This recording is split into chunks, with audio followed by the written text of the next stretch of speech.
There we go. I did it. Good morning, everybody. Thank you for being here and joining us today for the ACRL Digital Badge Interest Group webinar.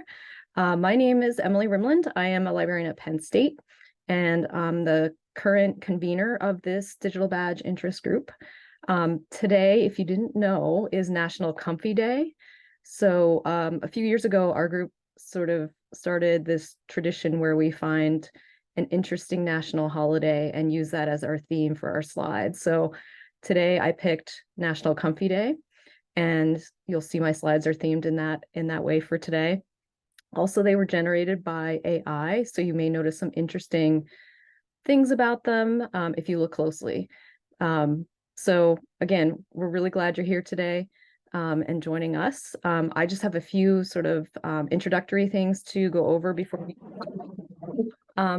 if you haven't attended one of these with our group before, I just have some basic information to share with all of you. Basically, this is our convener team. So the Digital Badge Interest Group has a past convener, and co-convener, or incoming convener, I should say, and we operate as a leadership team. So I am joined today by my colleagues, Michael Gutierrez, who is here, and Carmen Cole, who is also here, and they're co-hosts and will be helping to moderate the chat and manage different aspects of the Zoom today.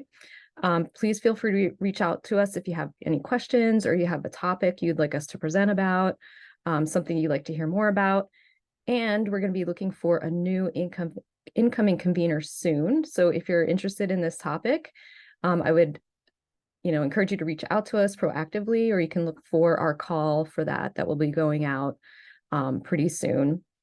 As a further resource, this slide has a couple different ways you can connect with our interest group. I will put the links, or thank you, Carmen, who's already done it, put the links in the chat so that you can find this information later. But we have over 500 active members. You can join and see our interest group LibGuide that's listed there. And we have all kinds of resources there, as well as links to past recordings that we've done for this webinar series. Before we get the presentation underway, just a few housekeeping things.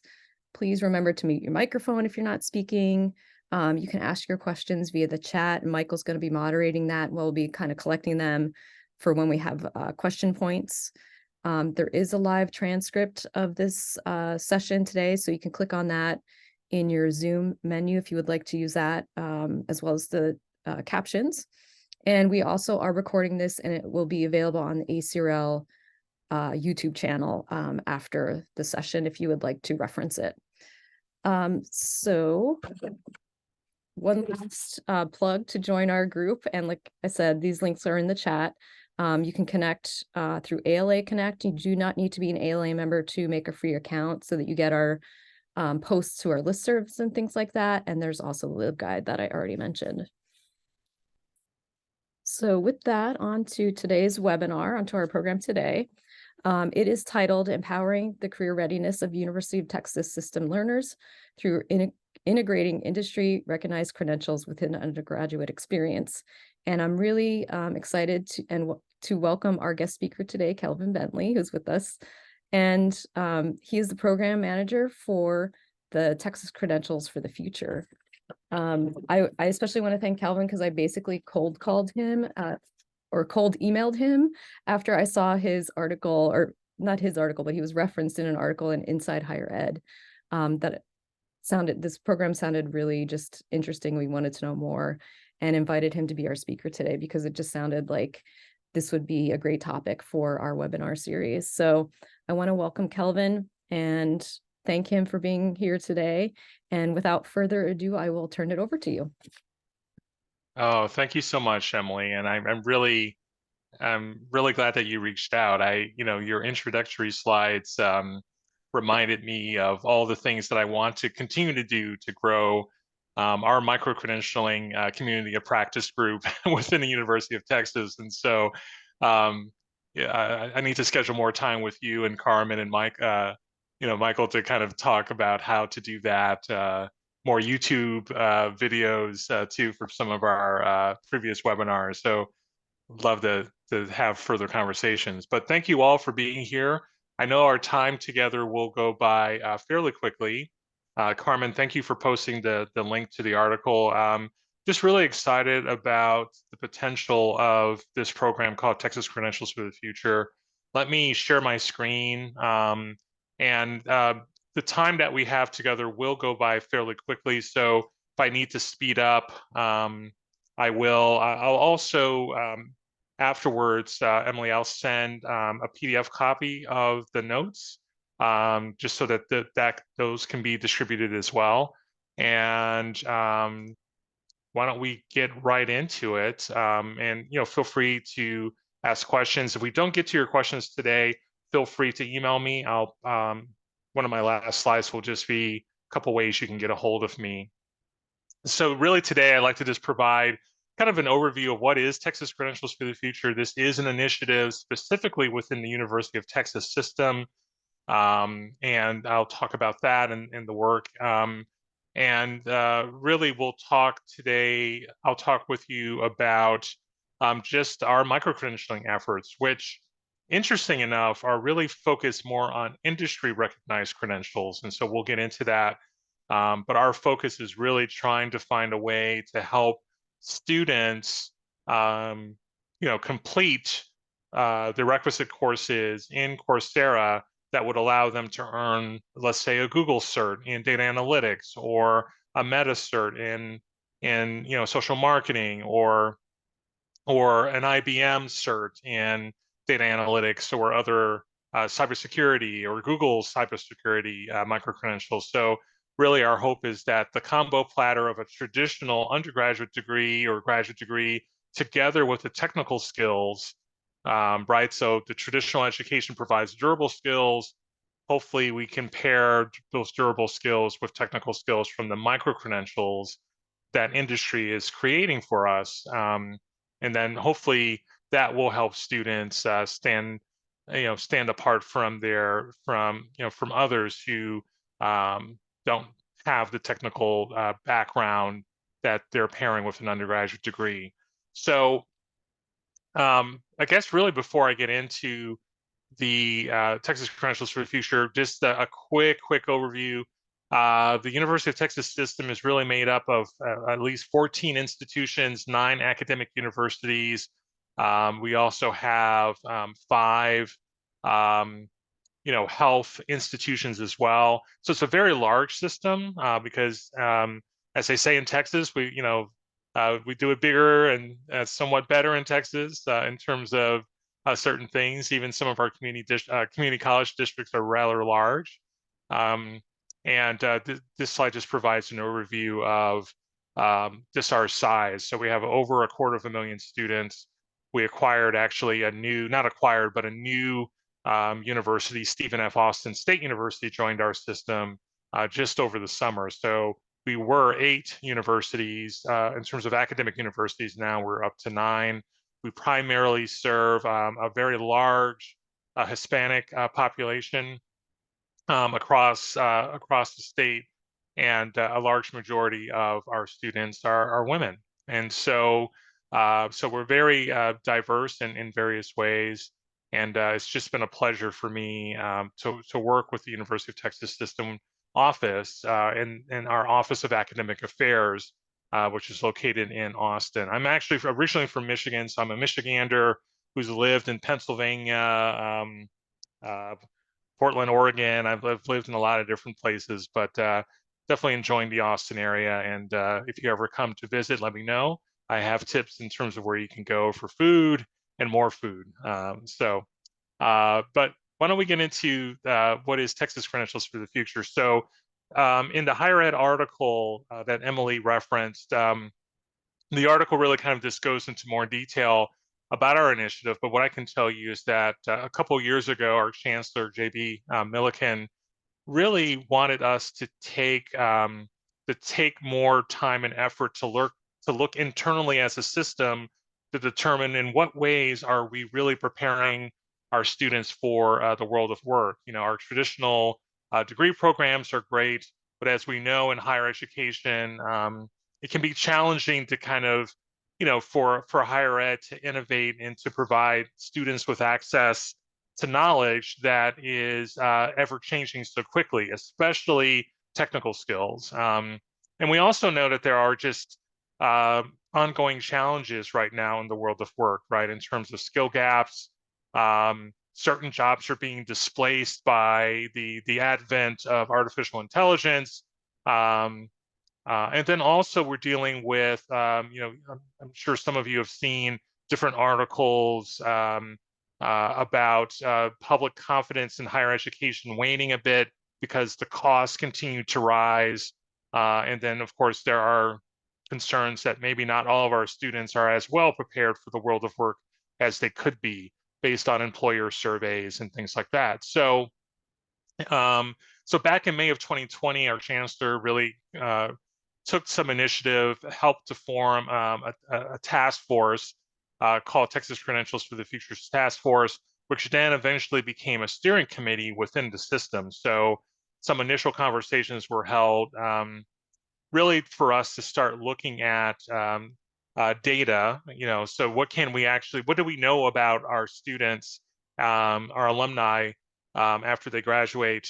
And some interesting things came a part of that conversation. And so one of the cool things in Texas is that we have a way of tracking our alumni, at least within the University of Texas system, leveraging different types of data, but we're able to actually track students 1 year, 5 years, and 10 years post-graduation to kind of find out, what are their median salaries, what types of jobs are they gravitating toward. And looking at some data, we were really concerned, especially with students from liberal arts education majors, where we were finding that compared to their counterparts in other majors, they were making far less. And those disparities were actually made worse if you were a student from a historically, underrepresented group. And so we were able to have these conversations about, well, how can we better prepare our students for the world of work, especially our liberal arts majors? That became a part of the conversation. And then we also, of course, were driven by what I mentioned earlier about some of the trends around concerns around the value of college. Here is just some data from a couple of different research articles about that really kind of highlight that career readiness and making that transition to the world of work from university is really top of mind for many, many students. And so, we were able to also look at some research that it's also found that, when you actually pair an undergraduate degree with additional technical skills in things like UI, UX, or data analytics, project management, you actually can set your students up for a wider range of success, right? Because now students, kind of like a Swiss Army knife, have more skills, more abilities, more knowledge at the ready to hopefully help them stand out from others that are competing for a lot of the same jobs they are. And so over time, starting in 2021, we were able to actually submit a grant proposal to Strata Education Foundation called the Beyond Completion Challenge Grant. And so initially, the University of Texas system, along with 14 other institutions, were selected based on projects designed to help students make a successful transition to the world of work. Our approach was to actually find ways to provide students greater access to technical skills from industry micro-credentials, right? So micro-credentials that were not necessarily developed always by our own faculty, but by companies, right? Such that students can then pair that micro-credential with their undergraduate degree, and that combo platter would hopefully be a strong signaler, even a stronger signal to prospective employers about what our students know and what they can do. We were able to actually pilot some of this, the embedding of micro-credentials, and also making them available co-curricularly as well. And we did that with at least 8 of our academic institutions. And to support that work, we also created a system-wide micro-credentials course, a course designed to help faculty and staff understand what are micro-credentials. We partnered with a company called SkyPack to create the course, and we've offered it now. We offered it over the summer back in 2022, as well as last year. And we've had about a couple hundred faculty and staff participate in that course. And now the course is available as a self-paced course. And so we really hope that our 9 academic universities, as well as faculty and staff from our health institutions, will continue to self-enroll and learn more about this evolving space, right? About not just about micro-credentials, but also other things like credit for prior learning and what are digital badges, all those things. We also in 2022 we also executed our first agreement with Coursera, which really allowed our 8 institutions at the time, our 8 universities, to partake in completing micro-credentials on the platform. And and this is just a screenshot of the Beyond Completion Challenge grant page. As you can see, Strata is very committed to this particular project. We actually, in 2023, last year, just before I was hired, we received a phase 2 grant from this program, which is really like a growing and scaling grant that allowed us to, again, grow and scale our initiative even further. And we received a $1.5 million grant when initially our phase 1 grant was $250,000.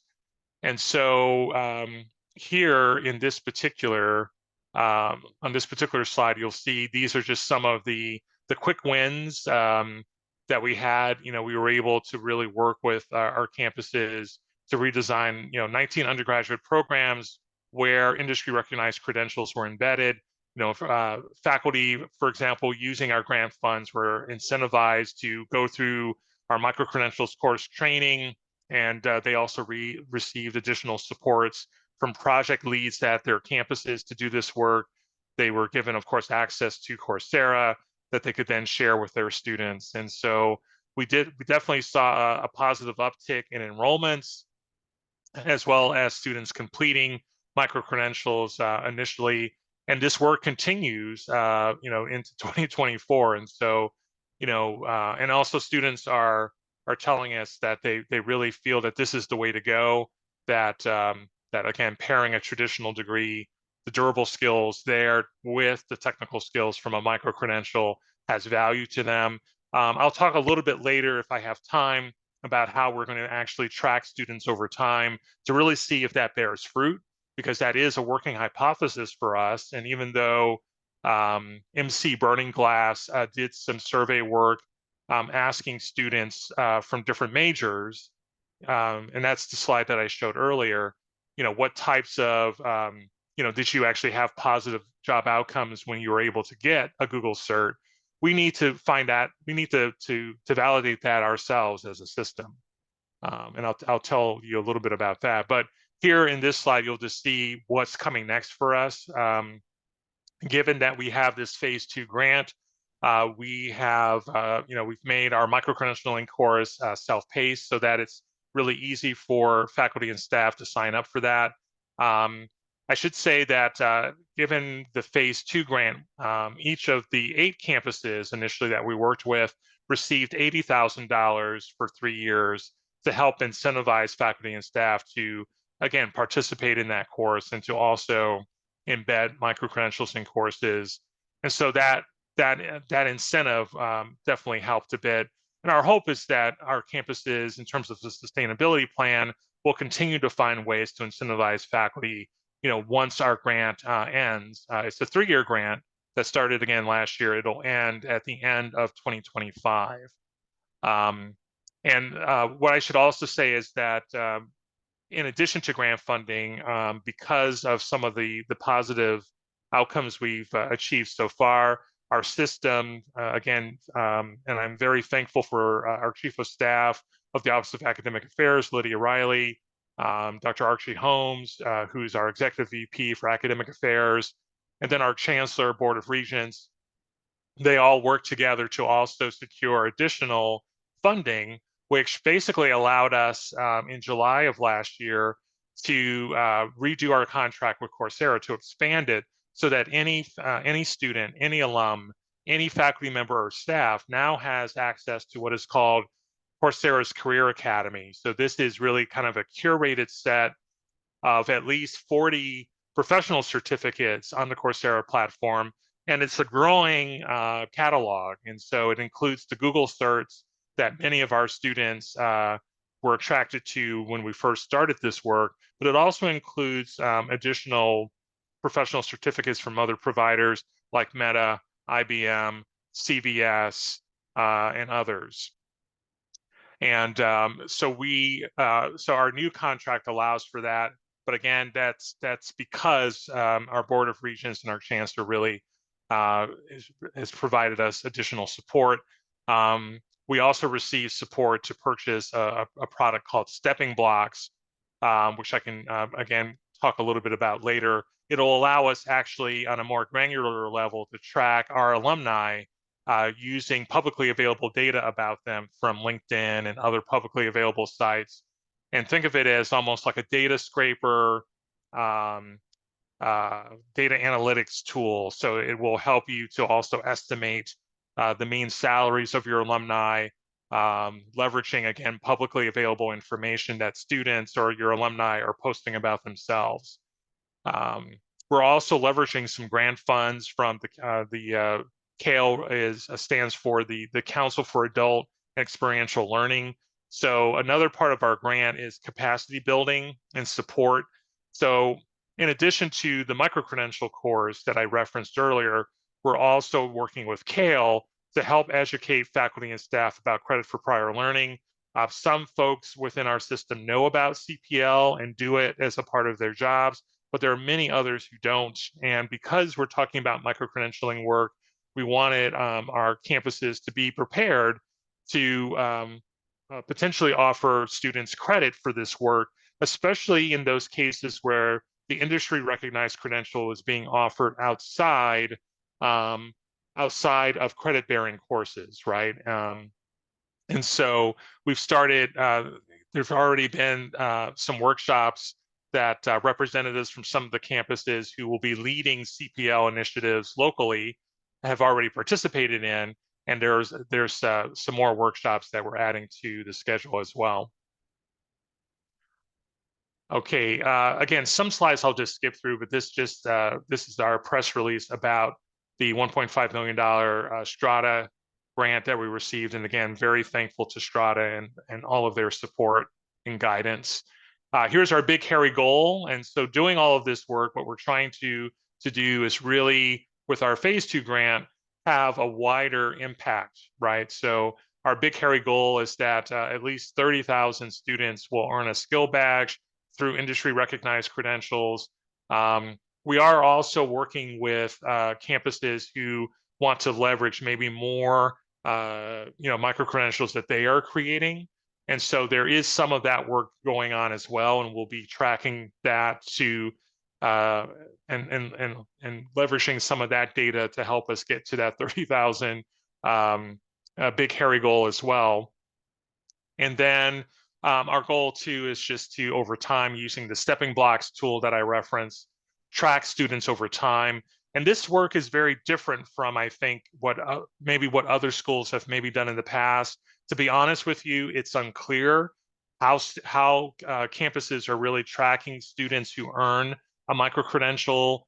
It's data that I think is still very undiscovered country, is very green space right now. And so my hope is that we'll be able to do this work and hopefully inspire other campuses across the country to do this too, because we really need to not just, if we're going to do, let's say, academic skill badging, which many schools do already, and now more schools are hopefully doing more industry recognized credentials, we need to follow students, right, to really see, well, what impact does that have? Or are we just kind of like, if you used to watch the show Portlandia, are we just putting a bird on it, right? Are we, just kind of going through the motions of saying we're going to give people credentials, but do they have value after students leave us, right? And I think that's still a very big and wide question. And it's great to be a part of this project, this type of a project where we have an opportunity to find out either yay or nay. I mean, I think really what we're going to find over time is that the answer to that question will be it depends, right? So many variables really play a role in this work, and so just really excited to dive in further. And again, these are just some slides I included here. This is the digital badge that faculty and staff receive once they complete our micro-credential course. And so we're just really excited that many people have completed it so far, and really hope that more will do so through the self-paced course that's now available. Some other partners that I didn't mention is WorkCred. And so WorkCred has done a lot of work. They've done some workshops for us in terms of helping us with professional development with project leads on our grant to help them learn more about the evolving space of micro-credentialing. If you're interested, and this is included in the notes, I would highly recommend that you take a look at their at a report that came out last spring from WorkCred that featured in part some of the work that we're doing in the state of Texas. It also includes other other large systems like the SUNY system. And so definitely check that out as well. The workshops that we're doing with Kale, this slide just kind of just shows you an example of, again, the workshops that we're doing. And Kale has been a really good partner around credit for prior learning. Some campuses do already have credit for prior learning policies and procedures, others don't. And so we're really hoping that these workshops will be a catalyst for bigger and better conversations. Maybe some campuses will dust off their CPL policies as well as create new ones that will hopefully benefit students earning micro-credentials, but industry recognized credentials. But I'm hopeful that it'll just be a way to help students more comprehensively, especially adult students who are going to come, right, with lots of knowledge, lots of expertise and skills, and hopefully we won't put adult students in a situation where they have to retake courses that really they shouldn't be doing. Now, I referenced that, remember when I said before, the curated set of professional certificates on Coursera? So now on the Coursera website, again, Career Academy, these are the industry recognized credentials. And so right now, our campuses have access to all of these. Now, some students, of course, might gravitate more towards some of the Google certs, but it's great to see that there is a wide variety across different providers, and that this portfolio will grow. What it doesn't, for example, there's one of the newer industry recognized credentials is Google cybersecurity. There's also some others that are coming online as well. And the interesting thing with our faculty is that there are some that are making these industry recognized credentials available to students in specific courses. Some are maybe leveraging content as an addition to the course content they already provide. So I think faculty are really experimenting, finding where it's a good fit. There are some campuses like the University of Texas, Arlington, they have what is called the Power Up Tech Up program, where actually students in a co-curricular way can complete any of the Career Academy certificates that are aligned to their ultimate career goals. And so you'll notice that some of the certificates have the ACE logo, which is the American Council on Education. And so I know many of you are familiar potentially with ACE, but one of the cool things that Coursera did is to say, hey, review our course content, because we want you, ACE, to provide us with credit recommendations. So tell us, how many credits you think our courses are worth. And so that's, I think, going to be very helpful for certain schools that are weighing whether or not to give credit to students, especially when these micro-credentials are being completed, again, outside of a course.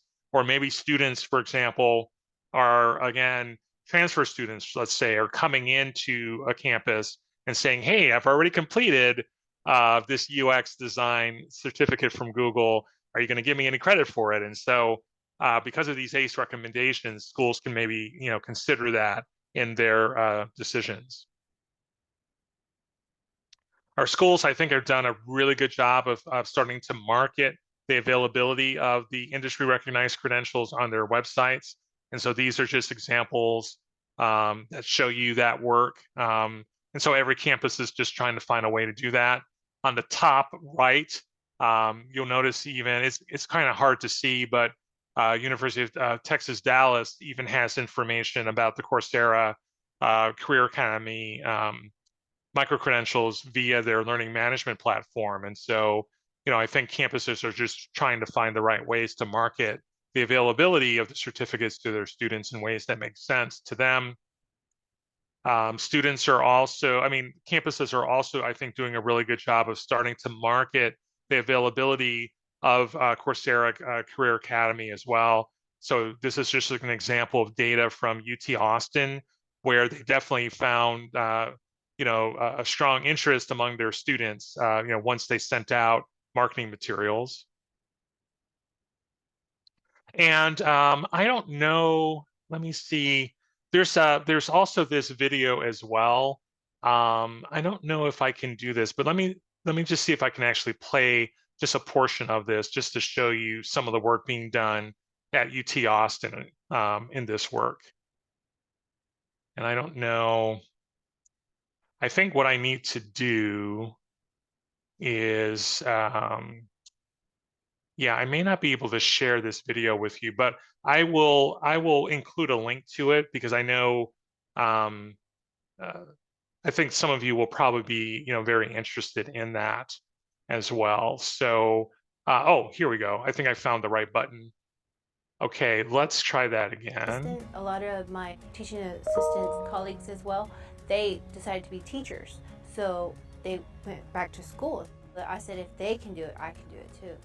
The University of Texas at Arlington is a university of access. We believe that really strongly.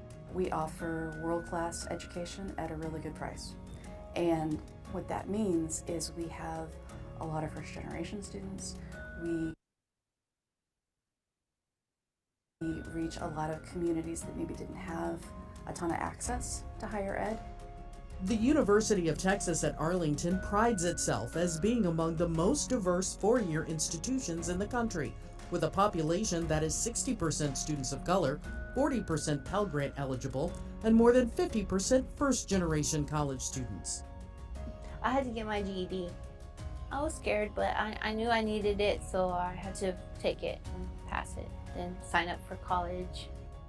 By helping their students pair a degree with a skills-based micro-credential, the University of Texas at Arlington ensures graduates prepare themselves for immediate employment in a quality first job after graduation.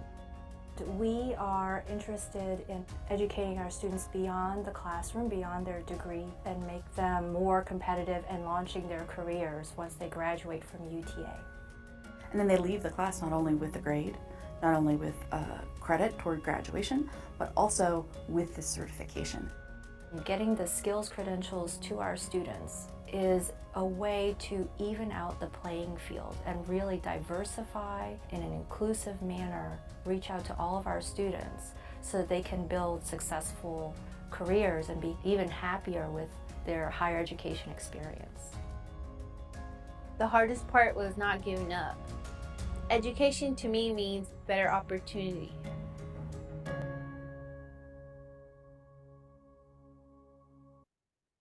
Okay, I really hope that you were able to hear it. If not, I can definitely include, I think I can include a link to the video as well. But again, what we're trying to do is capture as many student stories as possible. Our hope is that we can then share those more often across our now 9 academic universities and our health institutions as well, just so that students can see that they can see themselves and other students, right, in terms of doing this work. So just wanted to share that with you all.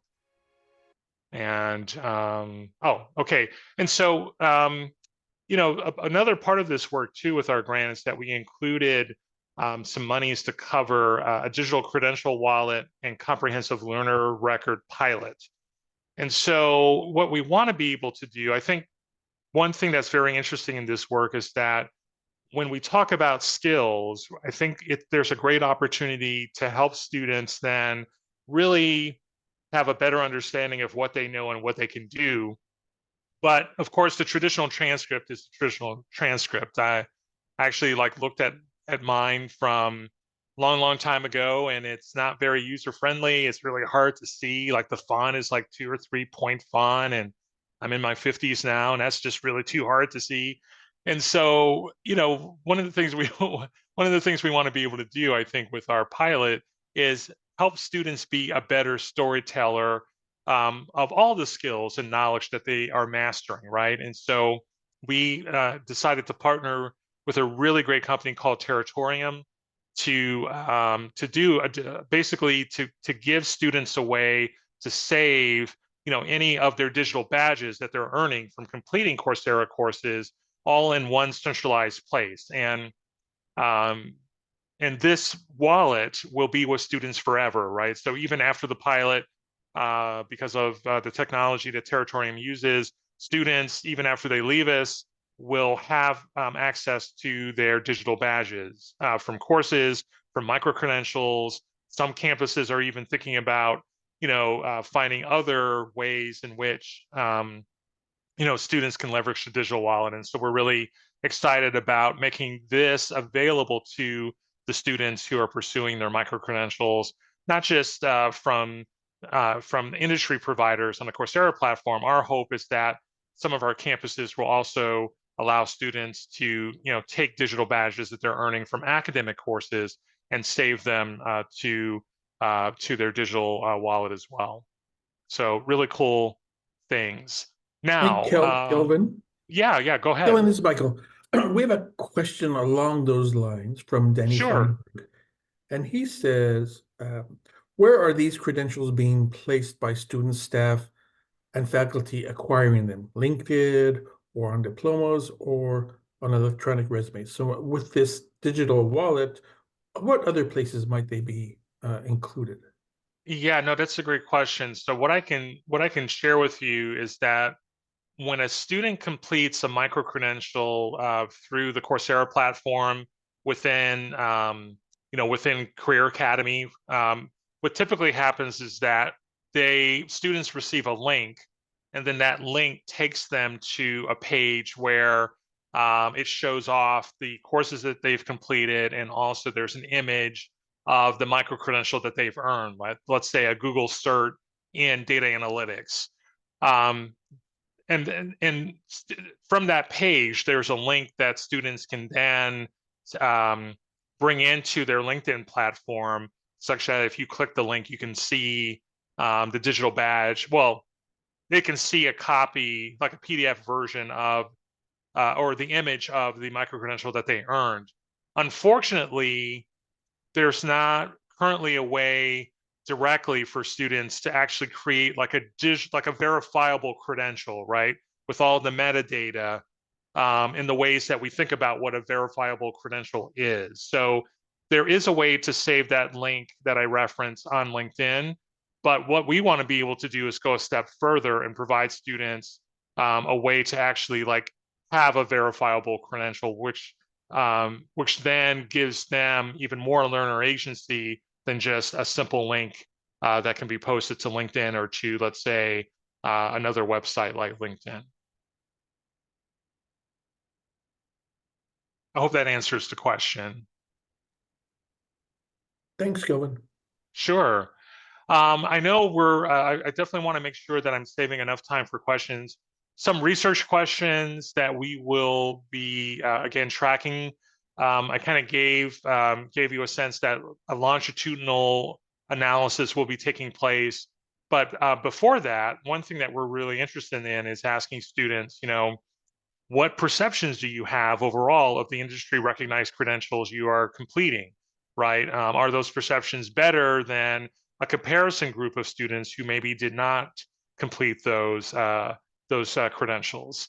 Do University of Texas system alumni who earn credentials over time, do they have better employment outcomes compared to counterparts who don't pursue industry recognized credentials? That'll be an interesting one for us to track, but requires time to do so. And then another sample research question that we'll pursue as well is, what perceptions do our students have about accessing verifiable credentials, their micro-credentials through digital wallets, through comprehensive learner records, and how do they use them in their job exploration, right? I mean, another big piece of this that we haven't really talked about today is, will students use these to promote themselves in new ways, right? So maybe they're promoting themselves on LinkedIn, but will they find employers who are willing to take a look at their digital wallet or their comprehensive learner record? And so that'll be very interesting to track over time as well. Google, for example, has a consortium of about 200 employers. And so given that our students are pursuing some of the Google certs, I'm really interested in working with Google to find out if some of the employers on their consortium, can they tell us, for example, would you look at digital badges on a wallet? What do you think of a comprehensive learner record? Is that something that your hiring team would even look at? And I think the jury is still out. I mean, what we know from certain research right now is that there are lots of systems that are not really designed to ingest digital credentials, whether they're in a wallet or a part of a comprehensive learner record. So it'll be interesting just to see over time if students or our alumni tell us that there are some examples of employers doing that work. So really excited to follow up in a long-term way. Some current data gathering activities that we're doing right now, we're really kind of just tracking who's enrolling in Coursera, in courses on the Coursera platform to pursue an industry recognized credential.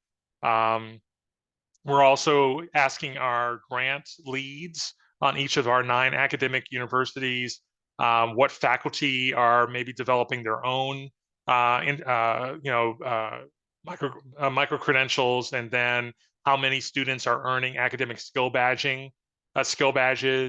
We're also trying to do something that may not be done on a regular basis by schools, which is taking data, let's say, from a platform like Coursera, and then bringing in demographic data from the SIS. And so we're working with local IR leaders to do that work. And that's going to be very telling for us as well, because Coursera does not speak directly to the SIS. And so we're kind of creating kind of a digital jigsaw puzzle, right, of data from a lot of disparate systems, with the hope being that it will provide us insights in terms of who are the types of students who enroll in these micro-credentials, what types of majors do they represent, when do they, in their journey as students, take this on? Are they mostly juniors and seniors, or are we also seeing an uptick of students even sooner in their careers deciding that they want to pursue a micro-credential? So lots of data to follow. Here's an example of the Power BI dashboard that the previous slide referenced. So, and again, I just want to thank officially the Office of Institutional Research and Analysis, which is our system level IR team. They created this dashboard for me, leveraging Coursera data, as well as data from our data warehouse in terms of demographic data. So now, across institutions, at least across our 9 academic universities, we can track alumni, faculty and staff, students who are working toward completing micro-credentials from different providers, like, again, the ones that are listed here. There are many others too, but in a screenshot, I just wanted to kind of show you some examples of how we're capturing this data, at least at the student level.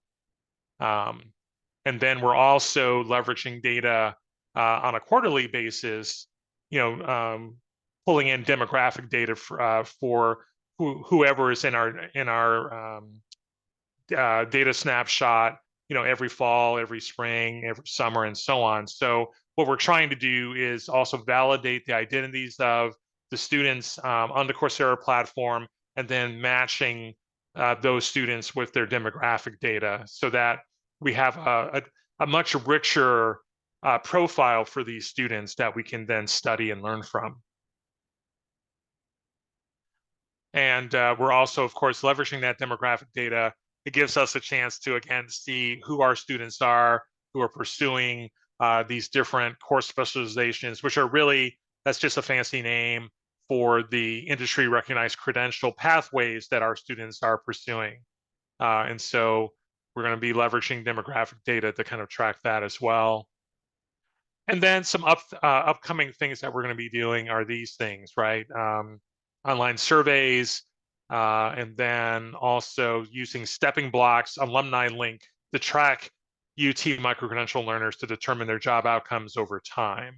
And so this screenshot just kind of shows you that leveraging publicly available data. So this would be basically students who indicate that they are alumni of our institution. We can kind of find out where they are geographically. We can also use this platform to kind of find out what jobs they're reporting on LinkedIn, and then leveraging other data that Stepping Blocks has about salaries, like employer data. We can also get estimates in terms of their the mean salaries that our alumni are achieving in their initial jobs after they leave us. So that will be very exciting for us to really track the students who are earning microcredentials, because we're going to work with Stepping Blocks a priori to say, here are all the students that earned a microcredential in X, and you tell us, based on the data that you have available, what are they reporting about themselves over time? And then we'll get hopefully some useful data that way as well. Kelvin, I have two Coursera-related questions for you. Sure, yeah. When it comes to the partnership between UT and Coursera, who approached who first? And then another question by Elizabeth Luca is, do you resell Coursera access to students? Oh, okay. So yeah, the Coursera contract predated my joining the system, and so I would. I'm not fully sure if Coursera contacted us. I mean, I think it was probably our system, given the initial grant, that reached out to have some initial conversations, which have grown definitely over time. It's a great partnership, and because we had the grant and we wanted to streamline the access to the industry recognized credentials on one major platform, I would say that, we started some of those initial conversations, which then continued to this day. We really have regular conversations with them.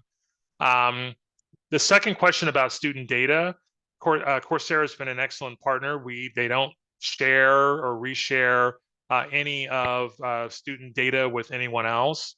And so again, that partnership is a really good partnership, and they do value the importance of data privacy and security. So there are no concerns there in terms of that. Thanks.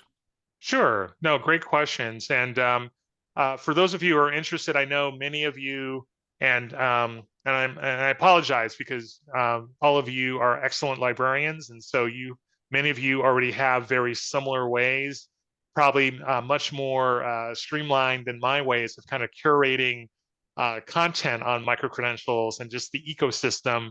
But I wanted just to share some of the articles that I've been able to kind of curate.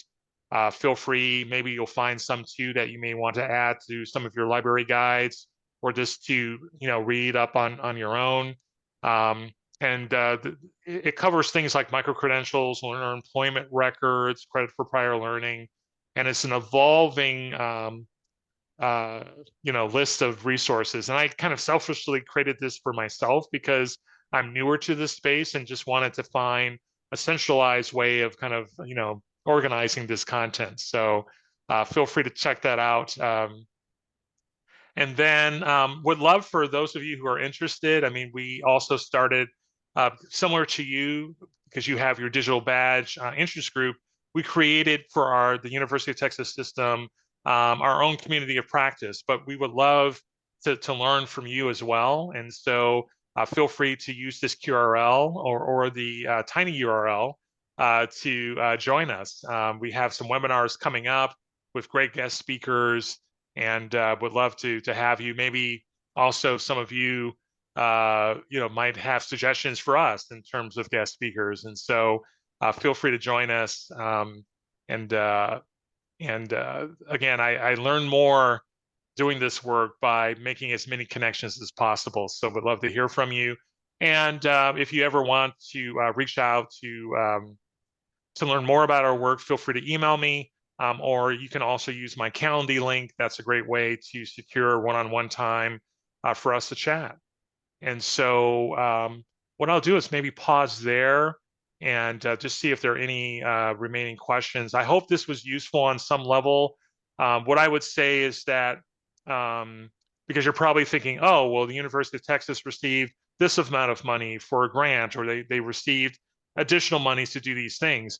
I think really, you don't have to have like a couple $1 million to do this work. I mean, I think in some ways there's an opportunity for schools to leverage kind of existing resources in terms of people, as well as maybe leveraging some monies from the budget to pay for, even a small number of seats on a platform like Coursera, and also doing follow-up surveys with students, which costs nothing, right? It's just really sending out, like knowing who your students are on the platform, and then reaching out to them over time, once you know that they've graduated, to find out, yeah, what did you think of your experience of doing a micro-credential? How has it helped you in your job, in your career exploration, or getting a job? Tell us more. And I think we need to have those conversations, with our alumni, with our students and alumni, and really welcome them in to this work as partners, as thought partners, because you can do this work even on a small scale, but it's data that's still lacking, I think, in the ecosystem. Research on non-degree credentials, as I think many of you know, is not where it needs to be. We need to find out more, like even things like experiential learning, students using Forage or Parker Dewey, virtual internships, Ripen. Not a lot of work is being done to really even find out, when students do these micro internships outside of just doing a practicum or a traditional internship, does that matter? Does it help them? And so we just need to survey our students, talk with them more to find out. So I'll pause there. And again, just thank you so much for your time today. Appreciate it.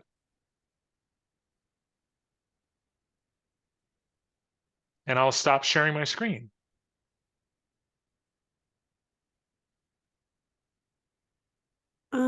I see one question. Do you resell Coursera access to students? Resell access. I'm not sure. I mean, there is no, I mean, are you asking about courses being resold? I mean, data, I mean, there's no reselling of anything in terms of like student data and those types of things. That's not something that we do in our system. I'm not sure what the context was, but hopefully that was helpful to, do students pay to take the Coursera courses? No, that's a great question. So because of the investment from the system to make free access available to students, alumni, faculty, and staff, that's a 2-year contract that the system took on, which means there is zero cost to those types of learners. And so that's why I'm also excited about this, because it really, on an equity level, it really broadens the access, right? Now we have other challenges, because just because you make it available for free, you have to find a way to get students engaged. And so faculty embedding access to these Coursera courses is one way to do it. But then if it's co-curricularly, you have to kind of think about, well, will you have student success coaches reaching out to students, helping them to actually stay on course to finish? And so it does require some additional investment outside of just paying for the Coursera seats, right? It really involves a new mindset in terms of saying, hey, we care about you. We're going to do outreach to you to not only give you access to micro-credentials, but also we're going to help you to actually earn them in whatever ways that we can. Okay. Thank you so, so much, Kelvin. We've really enjoyed this talk. And on the behalf of the conveners, I would like to say thank you for generously offering your time to present with us. It looks like there are a couple more questions in the chat, and I would ask those participants to please contact Kelvin, since we are at time right now. I just want to make sure that, we got meetings to go to, whatever. But I am going to put the link for our digital badge interest group in the chat one more time. Please join us. We are going to be looking for an incoming convener for the next cycle, and we would love to have you join. So have a wonderful day, everybody. And again, Kelvin, thank you so much. No, thank you so much for allowing me to be with you all today, and would love to hear from you if you have any additional questions. Take care.